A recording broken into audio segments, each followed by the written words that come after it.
What is up, VC? My name is Rod, hanging out in the garage, and I'm listening to the Kingfish. And it was a spontaneous thing to jump up and put that on because I was watching the Garage Geek just a few minutes ago, and he had a video on some new purchases and stuff, how he traded in some albums, and one of the albums he got was this. I love Kingfish, a Bobby Weir side project. So thanks for their inspiration to play that and to make this video.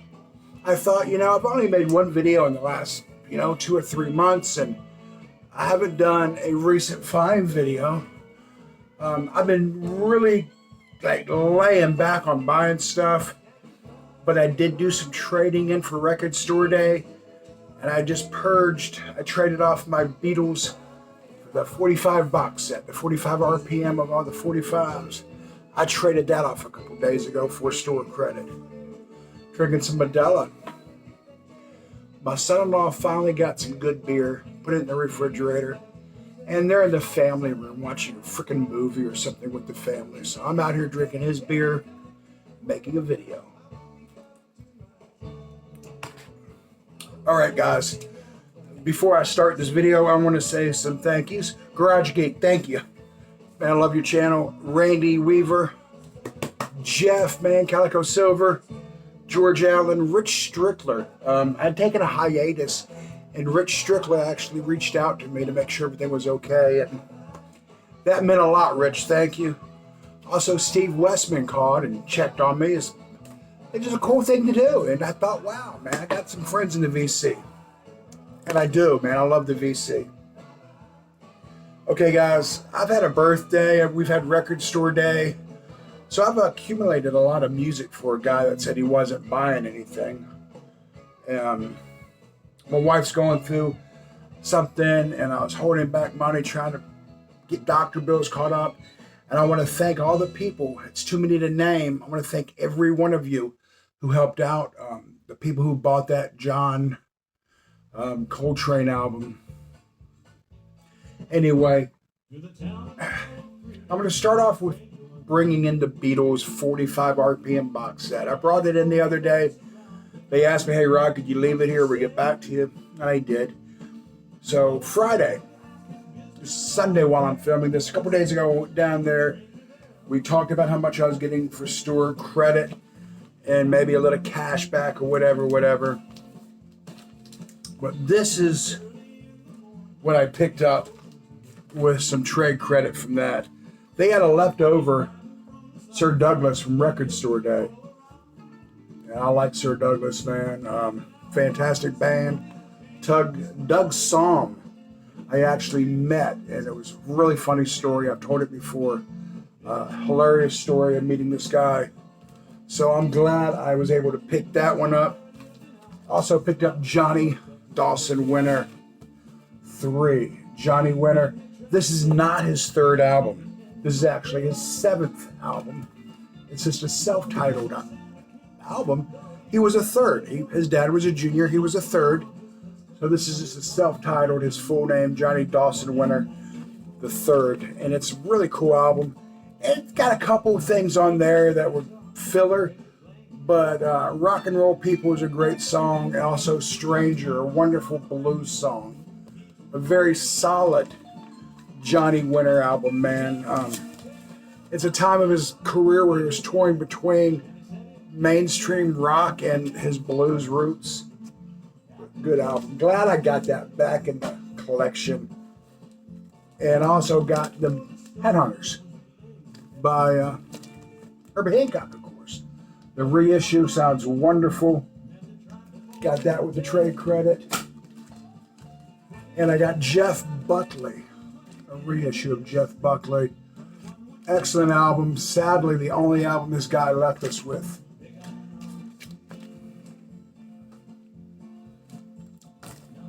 All right, man. Like I said, I had a birthday back in March, and I had some really good friends and family that really did me well, man. They treated me like family. They treated me like a friend, man. They bought me some nice gifts. My daughter, Casey, got me this. Bob Dylan Fragments. Sounds incredible. Some really cool versions of the songs. And that is one of my favorite albums by Bob Dylan. So Casey, thank you so much for that. She also, a couple days later, surprised me with this, The Dead Kennedys. In God We Trust. It was funny, she knew I'd wanted this album because she saw it on my cart on Amazon. So she surprised me with it. And she kept calling it The Dead Presidents. Daddy, I got you something. I'm going to surprise you with it. I'm not going to tell you what it is. She was, oh, forget it. I'm going to tell you what it is. It's The Dead Presidents. Like, oh, okay. And, well, then I realized what she was talking about. So Casey really hooked me up. My wife gave me a copy of this. I've been wanting John Coltrane, Giant Steps. Sounds flippin' amazing. So thank you to my wife. Had a friend give me this. I missed this on Record Store Day a few years ago when it came out on mono, but it was just released in stereo back in March. And on Craft. A friend of mine got me this for my birthday. And last but not least, yet another friend gave me the Pink Floyd album everyone's showing, the 50th anniversary live edition of Dark Side of the Moon, and it really, really sounds cool. So my friends family gave me a really good birthday. Randy Weaver sent me this. Mr. Randy Weaver, thank you, brother. This is the Grateful Dead at RFK Stadium back in July 12th and 13th of 1989. And I was in the parking lot for one of those nights, and I was actually in the show for the other. Randy knows that. He was there too, even though we didn't know each other then. It's kind of funny, we both were at the show. And he knows how much I love the show, how much I've wanted this. I've talked about it a lot. Me and him have discussed this. And he had it in his collection, and the brother hooked me up with it. It came on a day that came like 2 days before my birthday, and me and my daughter were both having kind of an off day and just weren't feeling it. We got home, and this was in the mailbox. We put it on, and it just completely changed our moods. RFK Stadium. So thank you, Randy. That was cool. And I made a short not too long ago. I don't make a lot of shorts, but I made a short about this one. I do antiques and stuff like that on the side. I make extra money.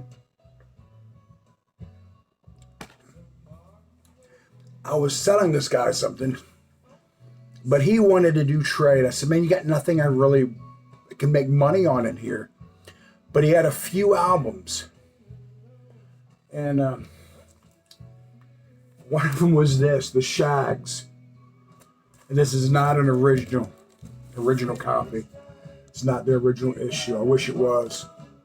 The Shags, if you know them, you know what I'm talking about. You're either going to love this or you're going to laugh at it and think it's complete crap. Frank Zappa said it was better than anything the Beatles ever did. And Kurt Cobain compared it to Abbey Road. I don't see that. I've always wanted it. I'm glad to have it in my collection. The Shags, I won't tell you much about it. Google it if you're interested. But the same guy had more albums.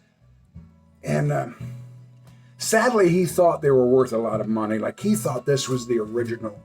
And he had never heard of him, but he looked up the original, and he thought he had something special. And he had 3 other albums he thought for sure were just, and they're all sealed, the Go-Go's.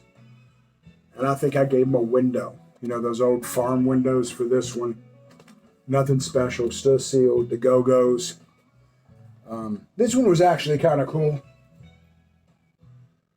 And this was all in trade, like stuff I've had in my booth that's just laying around. I think I gave him mason jars for the Roy Orbison, still sealed. And this is another one he thought was like an OG, something really, really valuable. It's a lovely album for sure, but it's not an original. But they were still sealed. And he had been sitting on these albums thinking he had a little something. And I got it for just stuff I've already collected over the years in my antique booth. A lot of it I got on the roadside for free, people throwing out. I put it in my booth. And so, wow, I was really stoked about that. And we're talking about Record Store Day. Everyone else has, so why not? Let me know if you went to Record Store Day. I'm curious. Don't tell me you hate it. If you hate it, you hate it. Just say if you went. I'd like to know. I've watched a lot of videos on it, and man, some people had some really, really good purchases. And I took a slew of things. I took some speakers down to this record store. I had a bunch of like 80s hair metal that they weren't in my collection, but they're ones I got for just dollars, just really good deals. So I took those down. I took my speakers down, and I got trade credit. That's the only way I could roll with Record Store Day. First one I saw I picked up was Doug Somm, the tribute to Doug Somm. Day of the Doug with one of my favorite bands, Sunvolt. This is a tribute to Doug Somm, of course, from the Texas Tornadoes and Sir Douglas. That's the first one I played when I got home, and I love this album. If you like Sunvolt and you haven't heard of Doug Somm, check this out, man. It's really good stuff. Might turn you on to some of his music. And if you do like Doug, and you're going to dig this album, I promise you that. Promise you that.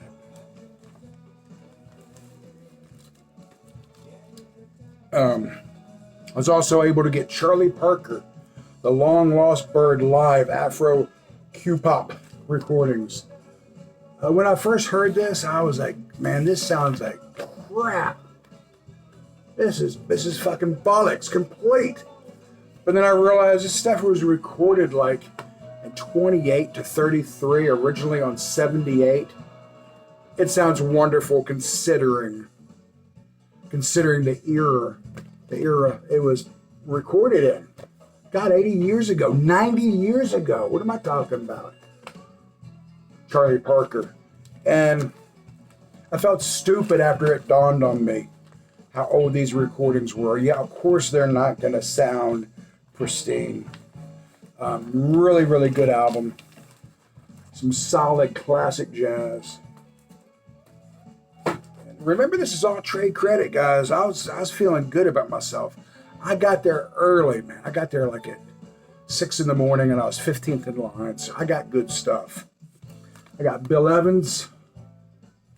Love me some Bill Evans.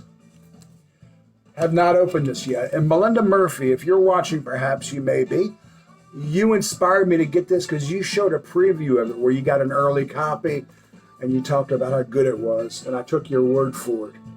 Because I like Bill Evans. I got a bunch of his stuff. I said, man, it's expensive, but it's trade credit. Melinda recommends it. I'm going for it. And I had to get my boy Chet. There's no question I'm not going to get Chet Baker. Love me some Chet Baker. Sounds wonderful, man. Some singing on here, not a lot of vocals. Sounds really good. And Chet still had his voice, even though considering it was, almost 1980. And the guy probably smoked 2 packs of cigarettes a day and everything else. His voice, it was still there. A lot of people don't like his singing, and that's cool. If they don't like it, they don't like it. I do. But this was just me talking about what I've gotten lately. I've been away a lot, man. Just other things going on in my life besides albums. But I haven't forgotten the VC. I watch a lot of videos. Let me know, do y'all go to Record Store Day? Let me know, do you purge records?